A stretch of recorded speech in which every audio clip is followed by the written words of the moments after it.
자, 이제 노아의 홍수 이후의 사건부터입니다. 사실은 오늘 본문은 이제 11장을 읽었는데요. 우리가 지금 10장 보지 않았죠? 노아의 홍수 이후에 노아의 세 자손 셈, 함, 야벳 후손이 이제 전 세계 각지로 흩어져서 살게 됐습니다. 그 이야기가 오늘 10장을 보시면 족보가 나오잖아요. 족보가 바로 그 이야기입니다.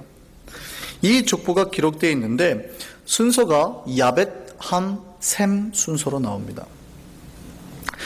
근데 재밌는 건 우리가 앞에서도 많은 족보들을 봤잖아요. 근데 이 족보와 뭔가 좀 다릅니다. 이 족보를 기록해낸 방식이 달라요. 보시면 이 족보는, 앞에 족보는 누가 누구를 낳고 아니면 또 죽고 이렇게 세대순으로 쭉 나왔거든요.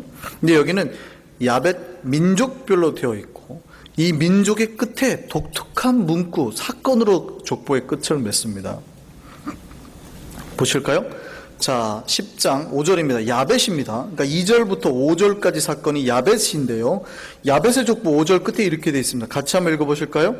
이들로부터 여러 나라 백성으로 나뉘어서 각기 언어와 종족과 나라대로 바닷가의 땅에 머물렀더라. 지금 이들이 뭘로 나눠져요? 언어와 종족과 나라대로. 이렇게 기록이 되어 있어요. 그 다음에 6절부터 함의 자손이 쭉 나오거든요. 함의 자손이 쭉 나오는데 어디까지 가냐면 20절까지 갑니다. 마지막 20절 한번 읽어보실까요? 시작. 이들은 함의 자손이라 각기 족속과 언어와 지방과 나라대로였더라. 여기도 똑같이 이렇게 마무리가 됐어요. 그 다음에 나오는 게 셈의 족보입니다. 셈의 족보 끝이 어떻게 끝나는지 한번 보시죠. 31절 같이 한번 읽어보실까요? 시작. 이들은 셈의 자손이니 그 족속과 언어와 지방과 나라대로였더라. 족보 기록이 독특합니다. 앞의 족보는 세대별로 낳고 끝났는데 이 족보는 세대별 순서가 아니라 이 족보를 기록하게 된 독특한 언어, 사건을 중심으로 이 족보가 나열됐다라는 겁니다. 기록이 되어 있다라는 겁니다. 그 사건이 뭐냐가 이제 오늘 핵심의 키포인트죠. 그리고 그 사건이 어떤 사건이에요? 다 뭐가 중심적으로 공통점으로 들어간 겁니까? 뭐가 나뉘었다고요? 언어가 나뉘었다고요. 언어가 나뉘어짐으로 민족과 나라가 구분되는 현상이 발생됐습니다. 그러니까 이것이 충격이었다고요. 노아의 홍수 이후에 인간이 여전히 죄 아래 살았습니다. 특별히 원죄 이후의 인간은 변함없이 죄를 범하고 살았는데 어느 날 이 인간들에게 언어가 나눠진 아주 독특하고 특별한 일이 발생을 하게 된 겁니다. 그들이 상상할 수 없는 기이한 일이 발생한 거죠. 이 사건이 전 인류에게 충격이었다는 얘기입니다. 야벳 족속에게도 충격이었고 함 족속에게도 충격이었고 셈 족속에게도 충격이었다는 얘기입니다. 갑자기 언어가 나눠지게 됐다고요. 그래서 이 모든 족보마다 가장 중요한 사건으로 언어의 나눠짐을 기록하고 있다고요. 언어가 나눠져서 우리 모든 민족이 이렇게 나눠지게 되었다라고 기록을 하고 있는 겁니다. 이 언어가 나눠진 사건이 뭘까요? 너무 쉬운 질문을 드렸나요? 바벨탑 사건입니다. 오늘 본문 바벨탑 사건입니다. 이 사건의 발생 전말이 이렇습니다. 이 바벨탑 사건에 우리가 노아의 지난번에 포도주 사건에도 마찬가지고 원인을 제공한 아들이 누구였어요? 야벳, 함, 셈 중에서 누구였어요? 함이었잖아요. 함이 지난주에 문제를 일으켰죠. 오늘 바벨탑 사건의 중심에도 역시 함의 자손이 그 중심에 있습니다. 이 함의 큰아들이 누군지 아세요? 모르실 것 같아서 제가 족보를 알려드리겠습니다. 자, 족보 한번 보시죠. 자, 10장 6절입니다. 함의 아들이 누구 있다고요? 함의 아들은 구스, 미스라임, 붓, 가나안. 그런데 이 구스가 누구를 낳아요? 8절에 보니까 니므롯을 낳아요. 구스가 누굴 낳아요? 자, 그러니까 구스가 노아의 손자죠. 니므롯은 함의 손자입니다.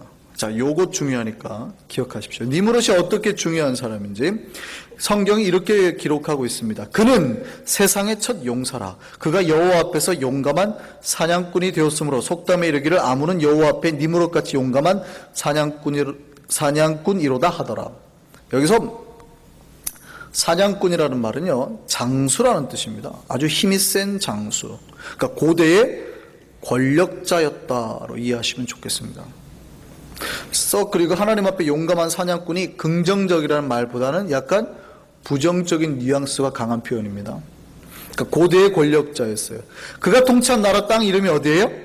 10절에 보니까 신할 땅. 예, 그가 고대의 권력자로서 그가 통치한 나라 땅 이름이 어디예요? 신할 땅이었습니다. 자, 요거 기억하셔야 됩니다. 그리고 다시 오늘 본문으로 돌아가시죠. 11장입니다. 온 땅의 언어가 하나여 말이 하나였더라. 그들이 동방으로 옮기다가 어디를 만나서요? 신할 땅의 평지를 만나게 됩니다.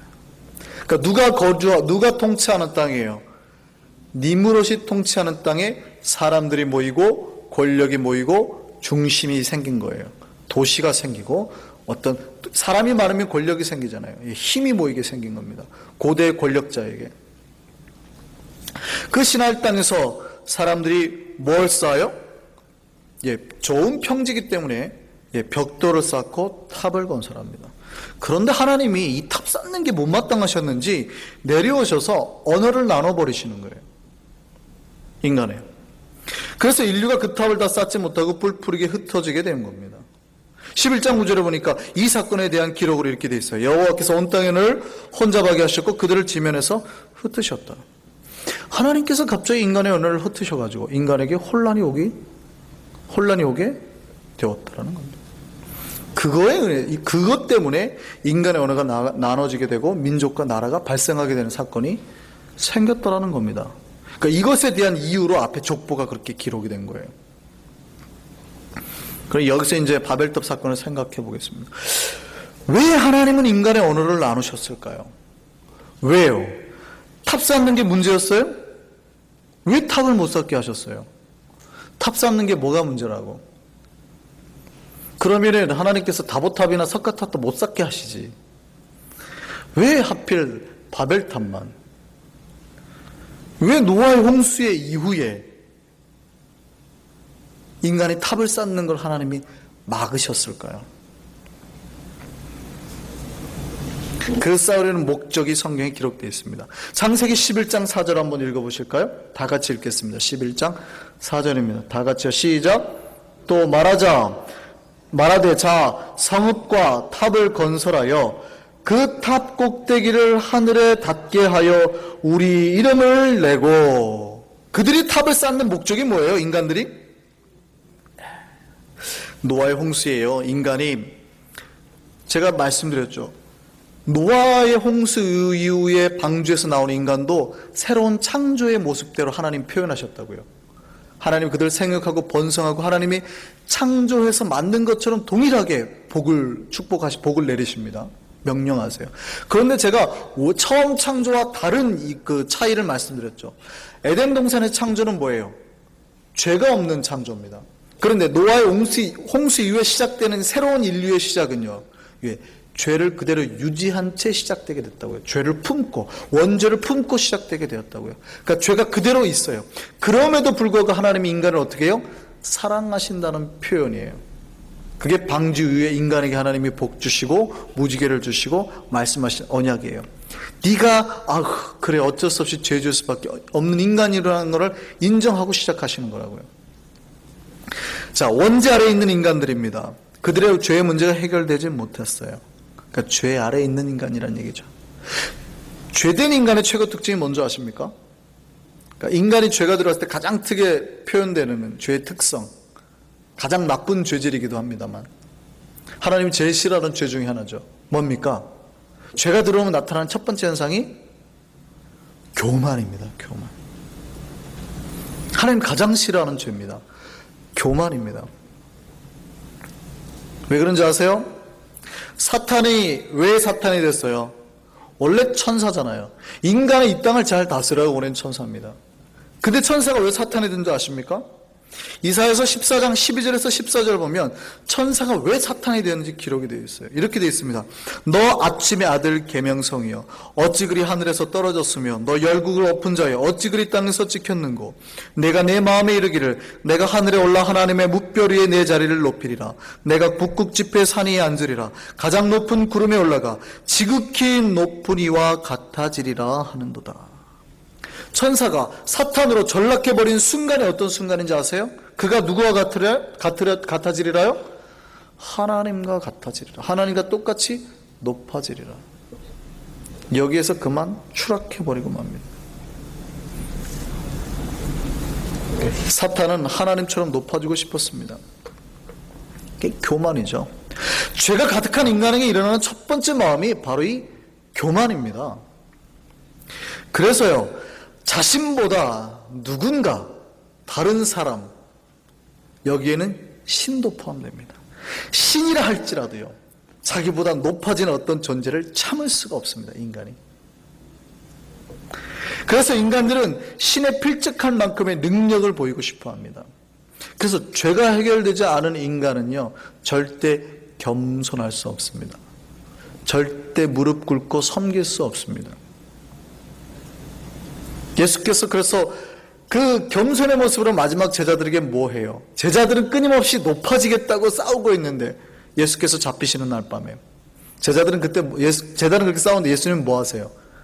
높아지려고 하는 자리에 아무 말씀 안 하시고 갑자기 허리에 수건을 두르시고 제자들의 발을 씻으시잖아요. 이게 굉장히 중요한 기독교의 모습이거든요.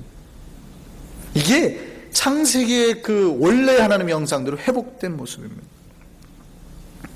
그 반대가 뭐예요? 교만이에요. 그래서 인간이 탑을 쌓는 겁니다. 탑을 쌓는 건 어디까지 탑을 쌓아요? 성경을 보세요. 어디까지요? 하늘까지 쌓았자는 거예요. 우리가 어디만큼 교만해지겠다는 뜻입니까? 하나님만큼 교만해지겠다는 뜻입니다. 그래서 하늘까지 닿을 탑을 쌓기 시작한 겁니다. 이란의 건물로는요, 이란 알죠? 이란, 이라크. 이란의 건물로 최초로 1979년에 유네스코 문화유산으로 등록된 곳이 있습니다. 여기에 전 세계에서 가장 오래된 지구라트가 있습니다. 이 지구라트가 초가잠빌인데요. 기원전 1250년에 그 엘람 왕국의 운타시 니피라샤 왕이 건설한 도시인데요. 1935년에 그 유전 탐사팀이 비행기를 타고 가다가 발견한 거예요. 지구라트. 이 지구라트 형태가 어떻게 생겼는지 한번 보시고 이야기를 한번 해보실까요? 잘 보이십니까? 비행기에서 찍은 건데요. 저게 지구라트예요. 마치 그 피라미드처럼 생겼죠. 저게 얼마나 거대한죠. 이게 지금 저기는 높이 28m 계단식 그 피라미드처럼 생긴 형태인데 여기 한쪽 면 길이가 105m입니다. 그러니까 100m 달리기 하는 만큼 달려가야 이쪽 끝에서 저쪽 끝까지 가는 거예요. 이게 정사각형인데 얼마나 기하학적으로 만들어졌냐면 내 모퉁이가 정확하게 동서남북을 가리키고 있습니다. 다른 사진 한번 보여주시겠어요? 예, 지금 저 각도에서 다시 보여주는 건데 얼마나 거대한지 아시겠습니까? 다른 사진도 한번 보시죠. 다른 지구라트인데요. 이런 것도 있어요. 또요, 저런 형태의 지구라트도 있습니다. 지금 이게 이란 이라크 지역에 25개나 있습니다.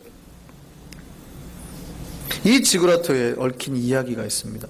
이 지구라트를 관리하던, 그러니까 이 탑에 관련된 전설이에요. 기원전 3세기에 이 지역에 내려온 전설에 이런 이야기가 있습니다. 성경 이야기가 아니에요. 그 지역에 내려오는 바빌론 신관의, 그러니까 제사장이죠. 그 베로누스, 역사가기도 합니다. 베로수스라는 사람이 기록한 그 이야기인데요. 거기 그 기록에 보면 인간들이 원래는 한 민족이었습니다. 근데 나눠지게 된